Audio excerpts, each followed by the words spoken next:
Okay, so why does the ocean appears blue, तो यहाँ पे ये जो वाटर, जो अगर समुद्र जो है वो हमें ब्लू कलर का ही क्यों दिखाई देता है वो अभी हम देखते हैं, ठीक है। तो the ocean appears blue because water molecules absorb longer wavelength of light, red, orange, yellow, green, while reflecting shorter wavelength which is blue, making blue light more visible to our eyes। Okay, तो यहाँ पे थोड़ा सा है ना अलग phenomena use होता है, ठीक है। जो स्काई का ब्लू कलर होता है ना, उससे थोड़ा अलग फिनोमिना यहाँ पे होता है कि जो भी वाटर मॉलिक्यूल्स होते हैं ये क्या करते हैं, जो भी बड़ी बड़ी वेवलेंथ की लाइट आएगी ना उसको एब्जॉर्ब कर लेते हैं, और जैसे कि शॉर्टर वेवलेंथ जो है ब्लू कलर, इनको एब्जॉर्ब नहीं करके रिफ्लेक्ट करते हैं। तो यहाँ पे बहुत सारे ऐसे मॉलिक्यूल्स होंगे, क्योंकि कितना बड़ा होता है ना समुद्र, तो बहुत सारे मॉलिक्यूल्स अगर ये क्या ब्लू लाइट को अगर रिफ्लेक्ट करेंगे तो हमारी आंखों तक तो वही लाइट आएगी, तो इसीलिए हमें जो ओशन है उसका कलर ब्लू दिखाई देता है, ठीक है। और अगर समझो आप वहीं पे समुद्र के पास बैठे हुए हो और उसी से एक ग्लास भर के पानी लेके आए, तो वो तो आपको कलरलेस दिखेगा, वो तो ब्लू नहीं दिखेगा। ऐसा क्यों होता है? क्योंकि उतने से ग्लास में जो मॉलिक्यूल्स है वो बहुत ज़्यादा नहीं है, तो वो इतना ज़्यादा रिफ्लेक्ट नहीं करवा पा रहे हैं कि हमारी आंखों तक ब्लू कलर आए, ठीक है, इसीलिए। ओके, तो अभी ये काफ़ी एक इंटरेस्टिंग क्वेश्चन है कि Y does the space appears dark, ठीक है। तो हमारा स्काई ब्लू कलर का होता है, लेकिन जो भी एस्ट्रोनॉट वगैरह होते हैं वो अर्थ से बाहर जब स्पेस में जाते हैं तब उनको स्पेस पूरा ब्लैक कलर का दिखाई देता है, डार्क दिखाई देता है। ऐसा क्यों होता है? क्योंकि जो भी स्पेस है वो वैक्यूम है, वहाँ पे तो कोई भी पार्टिकल्स, एटमॉस्फेयर है नहीं कि जो लाइट को स्कैटर करवाएं और हमें कुछ कलर दिखाई दें, ठीक है। In outer space, astronauts see a dark and black sky instead of blue because there is no atmosphere to scatter sunlight. Without air particles to scatter light, there is no scattered light reaching our eyes in a space, resulting in the sky appears dark and black to the astronaut.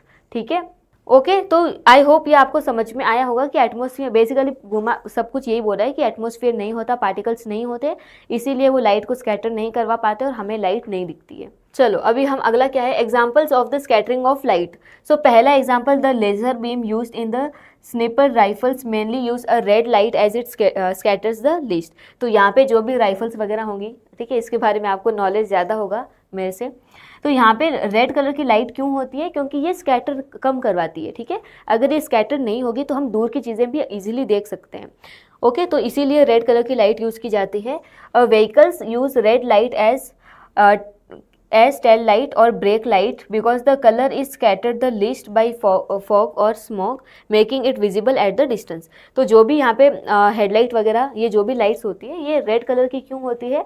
क्योंकि red colour scatter कम करवाता है, क्योंकि उसकी wavelength ज़्यादा होती है तो scattering उसकी कम होती है। अगर कम स्कैटरिंग होगी तो दूर की चीज़ें भी हम इजीली देख सकते हैं, इसीलिए यहाँ पे रेड कलर होता है, ठीक है। कभी कभी समझो ज़्यादा सर्दियों के टाइम में बहुत ज़्यादा फॉग वगैरह आ जाता है, तो अगर आपको ट्रैवल करना हो तो रेड कलर की लाइट होती है ना, तो इजीली हो जाता है, आपको आगे का भी दिखाई देता है। इसीलिए रेड की वेवलेंथ चाहिए, जो विजिबल लाइट होती है उसकी वेवलेंथ 400 नैनोमीटर टू 700 नैनोमीटर होती है, ओके। विब क्योर ये होता है, तो यहाँ से वेवलेंथ बढ़ रही है ना, तो रेड की 700 के अराउंड होती है, ओके। 700 नैनोमीटर के आसपास इसकी वेवलेंथ होती है, थोड़ी कम ज़्यादा भी हो सकती है, ठीक है। चलो आई होप ये आपको समझ में आया होगा। और इसका एक और एग्जांपल अगर आप लेना चाहो, जैसे कि अभी यहाँ पे करंटली मैं हैदराबाद में रहती हूँ, ठीक है।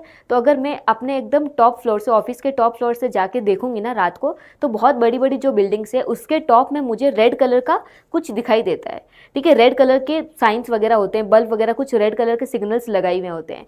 तो ये ऐसा क्यों होता है कि जो भी एरोप्लेन्स वगैरह आते हैं, है ना, तो टॉल बिल्डिंग्स हैं आगे, उनको ये पता चल सके, वरना तो आपको पता है गड़बड़ हो सकती है, ठीक है। तो बहुत ज़्यादा टॉल बिल्डिंग्स होती है तो वहाँ पे रेड कलर के सिग्नल्स लगाए जाते हैं कि जो एरोप्लेन्स आ रहे हैं उनको पता चले कि रेड साइन है, इसका मतलब यहाँ पे बहुत बड़ी बिल्डिंग है, हमें थोड़ा सा प्रिकॉशंस होना पड़ेगा, प्रिकॉशन लेना पड़ेगा, ठीक है। तो इसीलिए वहाँ पे रेड कलर के लगाए हुए होते हैं, क्योंकि वहाँ पे स्कैटरिंग कम होती है, तो रेड कलर की लाइट आपको बहुत दूर से ही दिखाई दे देती है, इसीलिए। चलो ओके, तो ये कुछ हमारे पास अच्छे अच्छे एग्जाम्पल्स थे स्कैटरिंग के।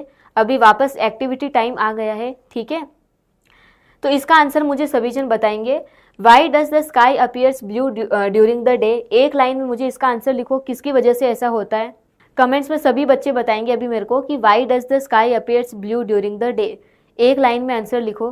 ओके तो स्काई हमें ब्लू कलर की दिखाई देती है because of the scattering of light, और जो ब्लू कलर होता है उसकी वेवलेंथ कम होती है तो उसका स्कैटरिंग ज़्यादा होता है, इसीलिए स्काई हमें ब्लू कलर की दिखाई देती है। ओके आप इसको प्रॉपर डिफाइन कर सकते हो। Okay why does the sun appears red during the sunrise and sunset, ये भी स्कैटरिंग ऑफ लाइट की वजह से ही होता है। ओके तो यहाँ पे क्या होता है कि रेड कलर की लाइट कम स्कैटर करती है तो वो हमारे पास जल्दी आ जाती है, ब्लू कलर की लाइट और वॉयलेट लाइट जो होती है वो पहले ही स्कैटर हो जाती है। ओके इसीलिए हमें वो दिखाई नहीं देती है। ओके इसको आप 2-3 लाइन में लिख सकते हो, ठीक है।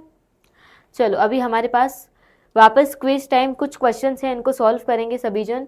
सो the first question is the bluish colour of the water in deep seas is due to, इसका आंसर बताओ ABCD कौन सा करेक्ट है। चलो अभी इसका आंसर है द स्कैटरिंग ऑफ लाइट, ठीक है इसको भी हमने अभी देख लिया था।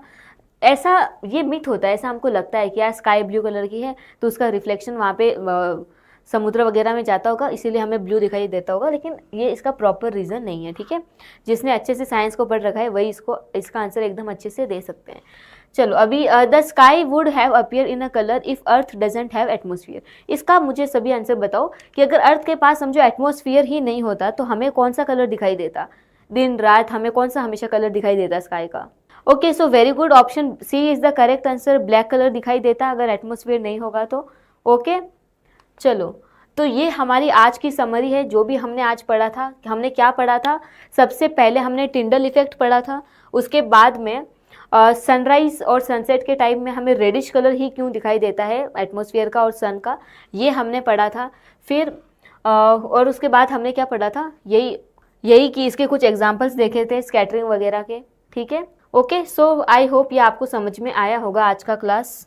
Okay so thank you so much everyone. अगर आपको ये सेशन अच्छा लगा हो तो इस वीडियो को लाइक करो और इस यूट्यूब चैनल को सब्सक्राइब करो और अपने दोस्तों के साथ शेयर करो। Okay so thank you so much everyone, मिलेंगे हम अगली क्लास में। सो चलो बाय बाय और पढ़ाई करते रहो।